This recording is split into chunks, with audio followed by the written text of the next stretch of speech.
Y esta semana vamos a dar una última mirada a los relatos que nos ayudarán a comprender los acontecimientos finales, como la historia de la misión de Jonás a Nínive, la caída de Babilonia y la ascensión de Ciro, el rey persa que logró liberar al pueblo de Dios. Y estamos aquí con Leti de mi lado izquierdo. Leticia Robles, ¿cómo estás? Muy bien, gracias Keila. Nuevamente con mucha alegría de poder coincidir en un episodio más del conversatorio donde estamos despidiendo este trimestre, ya la última lección, la número 13 con el título Imágenes del Fin, y también le damos una cordial bienvenida a este conversatorio a nuestro amigo el pastor Israel Robles. ¿Cómo está, Gracias, pastor? gracias. Bienvenido. Gracias, Keila, gracias a ti. Pues sí, en esta conversación vamos a ver nuevamente cómo ha sido a lo largo de las lecciones historias que se anticipan, que contienen elementos de lo que Apocalipsis va a presentar respecto al fin del tiempo, ¿no? Así es. Y nos habla sobre Jonás. Nos dice el profeta renuente. Y muchos cristianos nos podemos reflejar con Jonás. ¿Qué nos dice esta historia, Leti? ¿Qué podemos aprender? Gracias. Pues Jonás, en la época en la que vivió, recibió la invitación y llamado de Dios para ir a Nínive. Esta historia la podemos ver y leer en el libro de Jonás a partir de... Es un libro muy pequeño, 3, 4 capítulos, muy pequeño. Y pues recibe la invitación Jonás, el llamado de ir a Nínive. Pero esta es una indicación que no recibe con mucha alegría o entusiasmo porque hay ciertos antecedentes en la ciudad de Nínive. Era conocida por su brutalidad, escenas de crueldad inusitada, es decir, había mucha violencia. Entonces, cuando recibe el mensaje de Dios, ve a Nínive y da el mensaje de que se arrepientan de los actos que estaban realizando, pues él mostró cierta renuencia, ¿no? Primero es, pues yo no quiero ir por allá, primero pensando en lo peligroso que sería, y vemos cómo esta negatividad también lo llevó a huir, y viene también el relato cómo él se va a otro lugar, viene una tormenta, el pez que se lo, decimos nosotros, se lo tragó, hasta que después él acepta el llamado de Dios y va a Nínive. Y entonces, a través de una profecía condicionada, porque hay muchos tipos de profecías, algunas son profecías que indican ciertos eventos, ocurran o no, se cumplen. Hay otras profecías condicionadas donde se dice si las personas logran hacer esto, si hacen esto, entonces esto se va a evitar, ¿no? Entonces, historia de Jonás también fue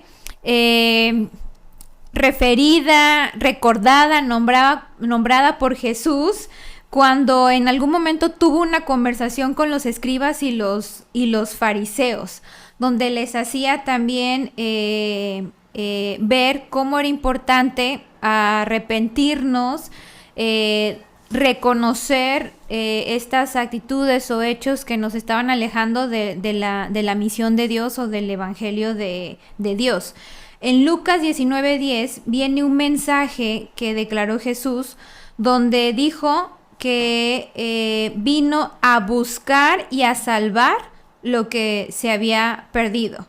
Entonces, pues en algunos momentos hemos hecho una reflexión como nosotros ante el desafío de compartir este mensaje, que aunque suene bonito, está lleno de esperanza en el sentido de que nos alienta a nosotros a buscar a Jesús, quien tiene el poder de poner fin a nuestro dolor, a nuestra angustia, a todas nuestras preocupaciones.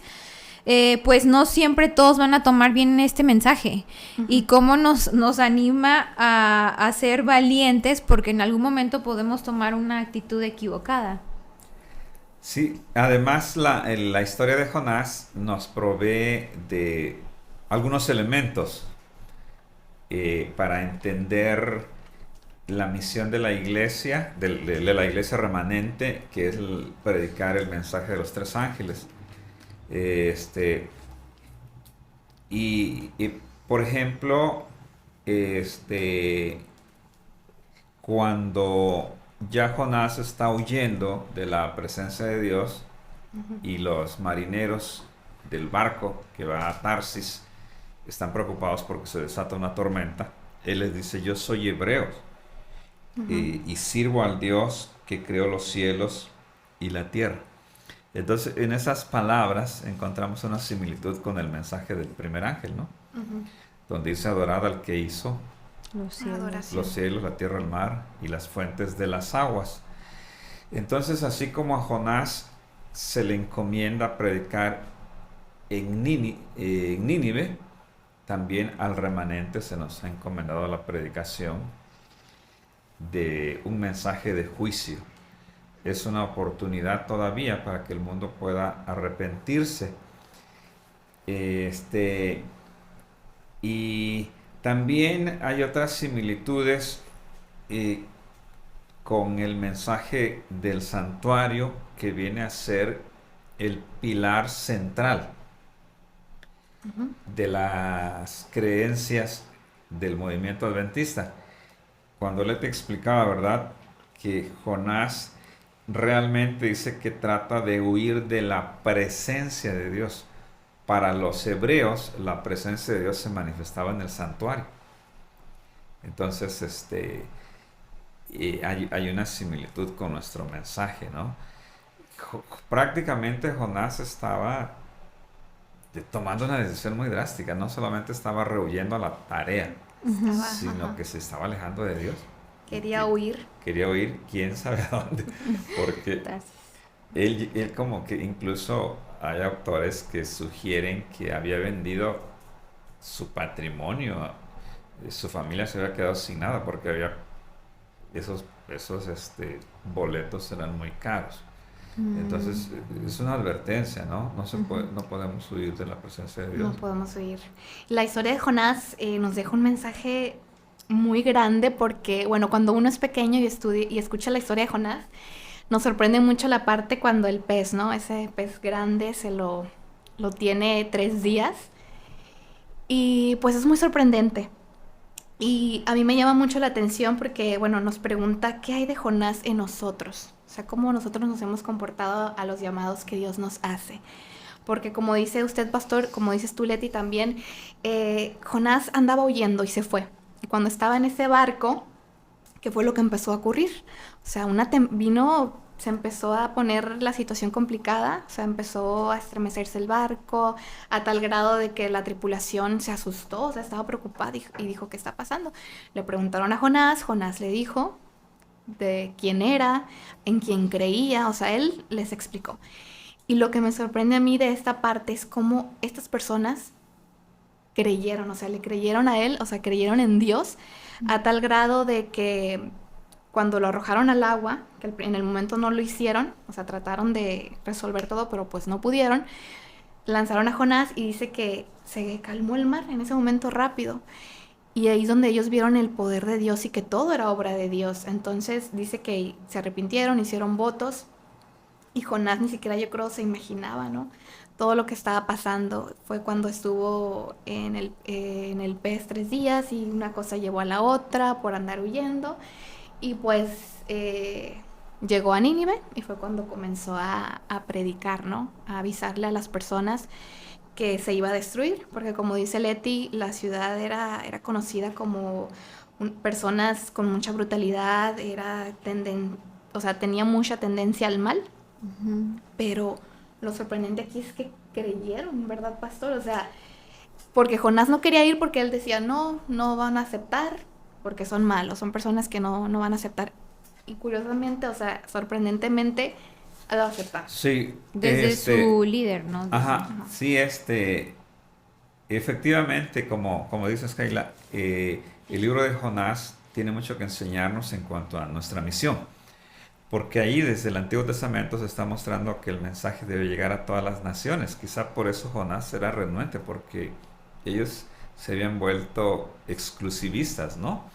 Y no se mencionan muchas partes de la Biblia, aunque sí hay suficiente evidencia, pero de que este mensaje debería ir a todas las naciones. Así es. Y vemos ahí como los marineros, que probablemente, que sin duda no eran judíos, y los ninivitas se convierten. Ahora, aquí también hay otro elemento para el éxito de la misión, porque Jonás me llama la atención, ¿no? Que cuántas campañas no hemos visto hoy en día y quisiéramos ver un impacto que toda una ciudad se convierta. Desde los líderes, ¿no? Como Sí, el líder de Nínive. desde el más poderoso que era el rey hasta los animales, dice que los pusieron a ayunar. Alrededor de 120,000 personas. 120,000 personas. Ahora, Jonás contaba, el mismo Jesús dijo, ¿no? Que contaba con una señal incontrovertible, que era que él estuvo precisamente 3 días y 3 noches en el vientre de aquel pez y que fue vomitado. Probablemente los ninivitas vieron eso. Entonces ese era el argumento. Ahora para nosotros la resurrección de Jesús es un argumento incontrovertible, ¿no? Jesús dijo, esa es la señal, mi resurrección. Yo también voy a estar, ¿verdad? 3 días y 3 noches en el corazón de la tierra y esa va a ser una señal incontrovertible. Así que, pues ojalá, ¿verdad? Aprendamos la lección y no seamos renuentes en la evangelización. Cada uno de nosotros tiene un Nínive a donde tenemos que ir. Puede ser nuestro centro de trabajo, Claro. Exacto. ¿verdad? Las personas con quienes nos relacionamos y ahí tenemos que predicar. De lo contrario, pues sería como... No solo huir del mensaje, sino también de la presencia de Dios. Sí, exactamente.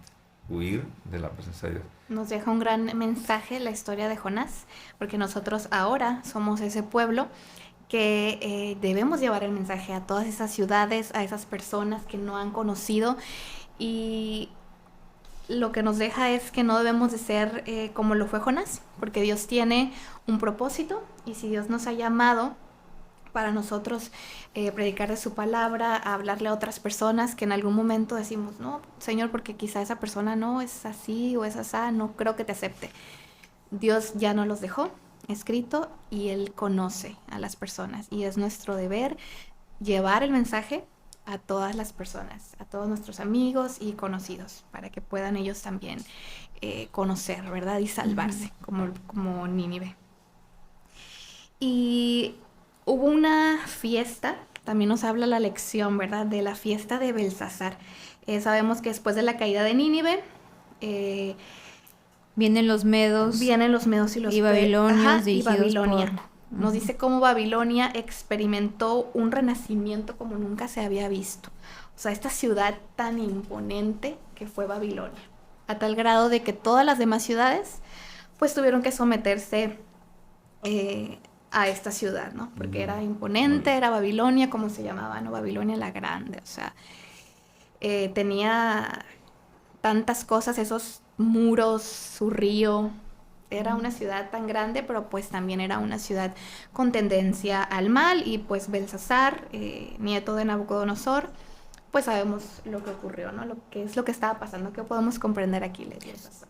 Sí, bueno, vemos aquí que al inicio del libro de Daniel dice que Nabucodonosor cuando mediante 3 incursiones, 3 sitios, finalmente cae en la ciudad de Jerusalén, se lleva los objetos sagrados que encuentra en el templo.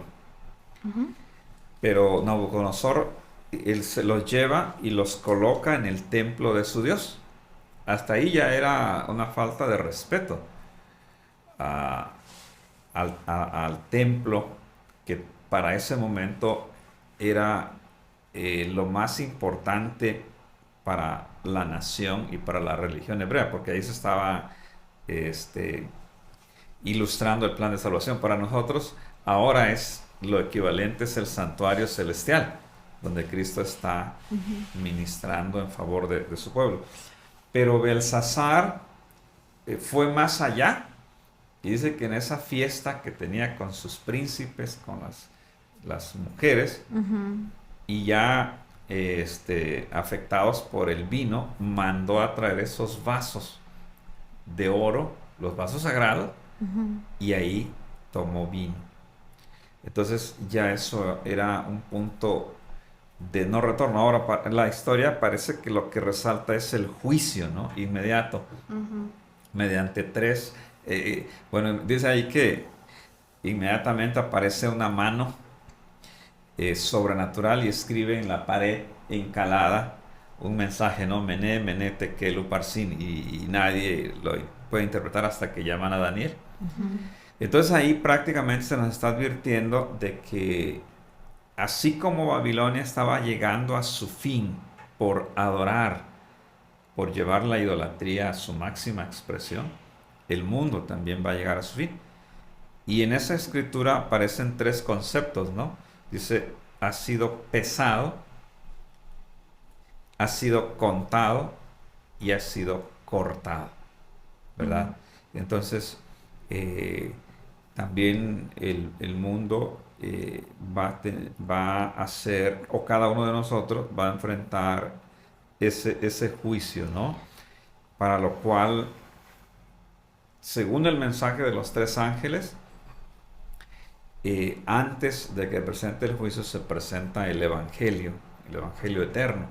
Claro, Entonces, esta presentación del Evangelio puede ser cuando Belsasar pues también conoció el antecedente de Nabucodonosor, correcto. cómo él, a pesar de que se había engrandecido su corazón a través de la influencia de Daniel, de los sueños, de la interpretación, como lo hemos visto en lecciones anteriores, tuvo la oportunidad de conocer a Dios y en algún momento aceptar la soberanía de Dios.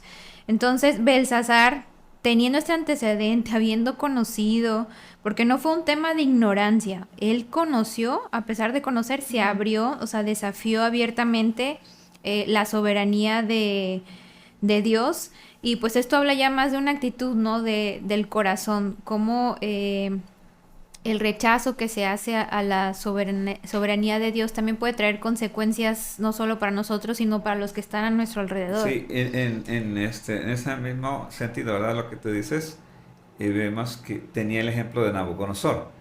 Nabucodonosor también luchó contra su orgullo, Sí, pero finalmente acepto.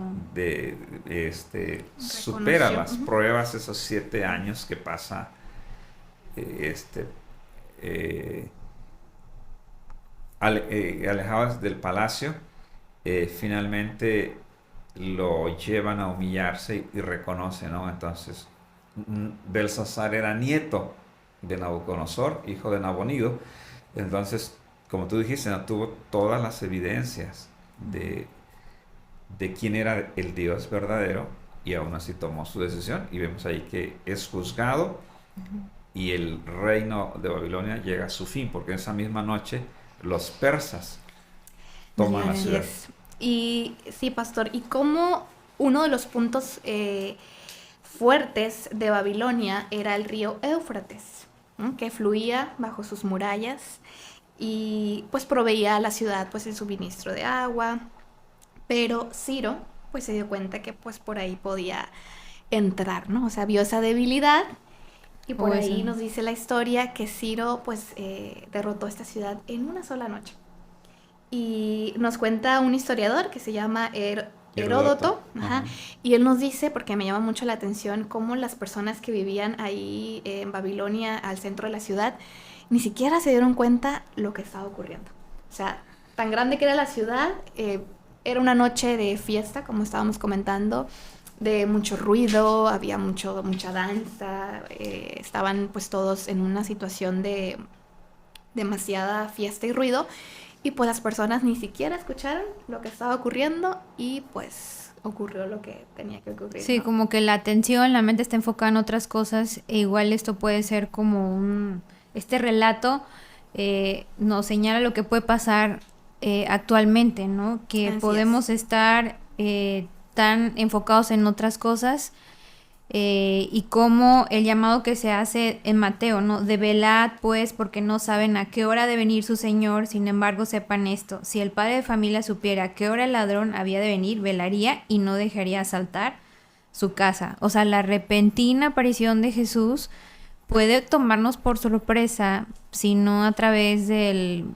estudio estamos abiertos a detectar esas señales que día a día dicen que Él está cerca, ¿no? Y cómo nos llama continuamente a reconocer como nuestro Dios, como esa persona que quiere hacer una diferencia en nuestra vida, ¿no? Entonces, esto, pues, podemos estar distraídos con lo que pasa, siendo ignorantes de lo que pasa, y así como tomó por sorpresa a Belsasar este nuevo reino, pues también nos puede tomar por sorpresa ahora si no estamos como que listos, ¿no? Una nueva motivación más para estar listos, ¿no? A través del estudio. Nos deja un gran... Ok, bueno, sí, el caso de Ciro es sorprendente, ¿no? En la escritura. Primero porque Ciro es un rey pagano y se le llama un ungido. Recordamos que el término ungido es el término hebreo Mesías. Entonces, Ciro se convierte en un tipo de Cristo, del Mesías. Y eso llama la atención, pero estamos viendo aquí cómo a Jonás le costó trabajo entender que los ninivitas también formaban parte del plan de Dios. Y ahora aquí se nos dice que también Dios puede usar en el tiempo del fin, ¿verdad?, diferentes personalidades para obrar en favor de su causa. No solamente nosotros que somos miembros del pueblo de Dios, debemos estar preparados porque Dios puede usar, por ejemplo, personas que tengan cargos de influencia, ¿verdad?, que conocen lo que está haciendo nuestro movimiento, pueden actuar en momentos clave, como Ciro. Quisiera recordar brevemente lo que dice el libro de Segunda de Crónicas, capítulo 36, 22 y 23, el importante papel de Ciro, ¿no?, en ese momento de la historia. Y dice: en el primer año de Ciro, rey de los persas, para que se cumpliera la palabra de Jehová, dada por boca de Jeremías, Jehová despertó el espíritu de Ciro, rey de los persas, el cual hizo pregonar de palabra y también por escrito por todo su reino este decreto. Así dice Ciro, rey de los persas: Jehová, el Dios de los cielos, me ha dado todos los reinos de la tierra. O sea, él reconoce todavía que Dios es el soberano. Sí. Y me ha mandado que le edifique casa en Israel que está en Judá, quien de entre vosotros pertenezca a su pueblo, que sea de Jehová su Dios con él y suba allá. Correcto, entonces Ciro es mencionado por nombre. Ahí está viendo, se está mostrando el autor de Crónicas, que probablemente fue Esdras, está mostrando el cumplimiento, ¿no?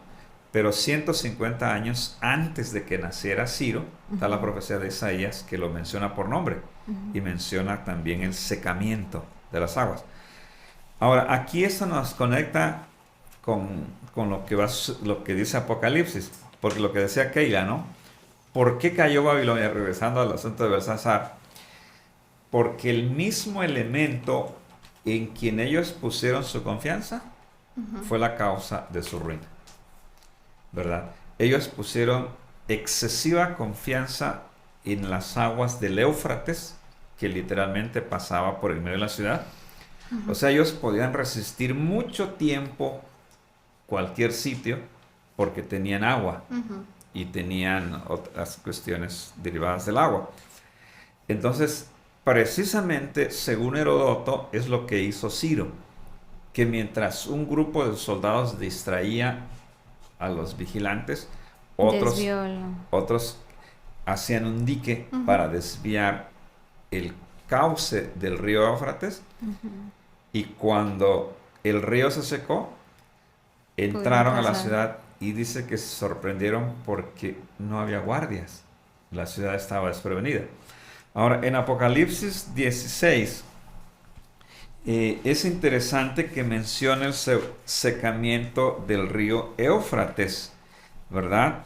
¿Lo leo? Sí, por favor. Versículo 12 dice: el sexto ángel derramó su copa sobre el gran río Éufrates y el agua de este se secó para preparar el camino a los reyes del oriente. Apocalipsis 16, 12. Ok, ahora es interesante que en este momento hay una guerra, ¿no?, entre Israel e Irán.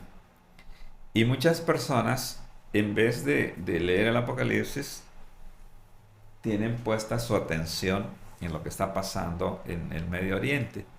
Ellos piensan que es una guerra literal, ¿verdad? Y que y ahí va a pasar algo en el Éufrates, ¿verdad?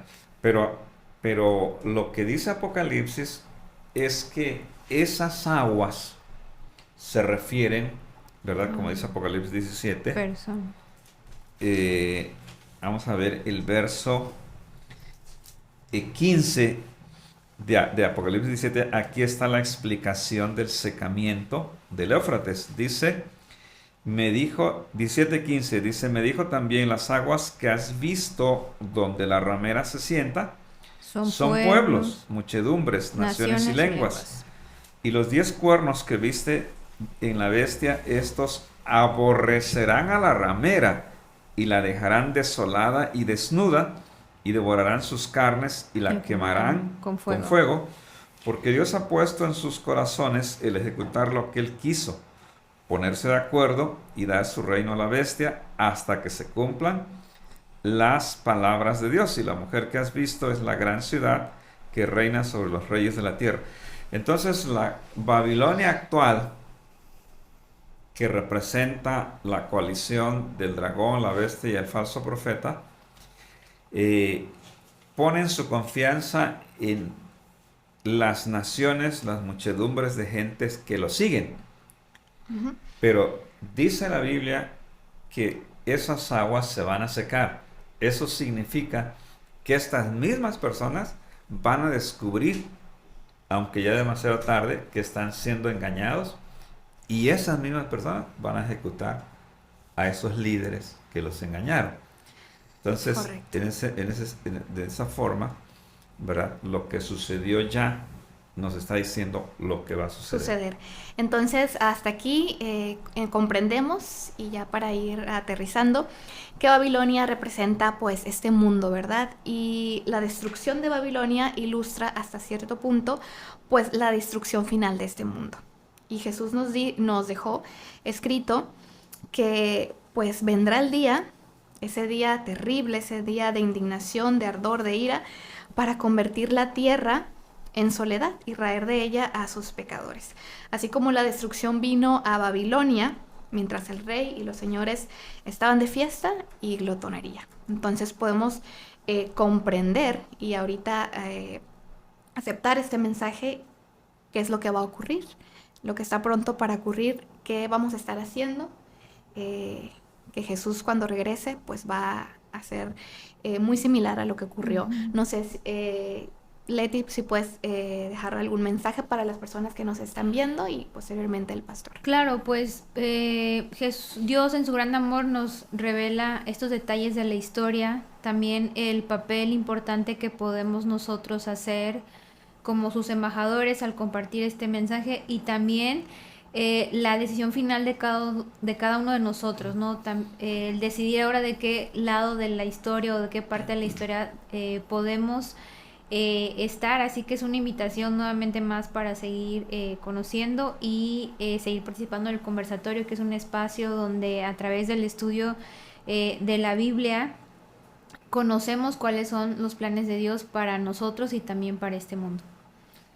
Bueno, a mí me llamó la atención el hecho de que el libro de Jonás pareciera que no tiene una conclusión, sino que queda como la historia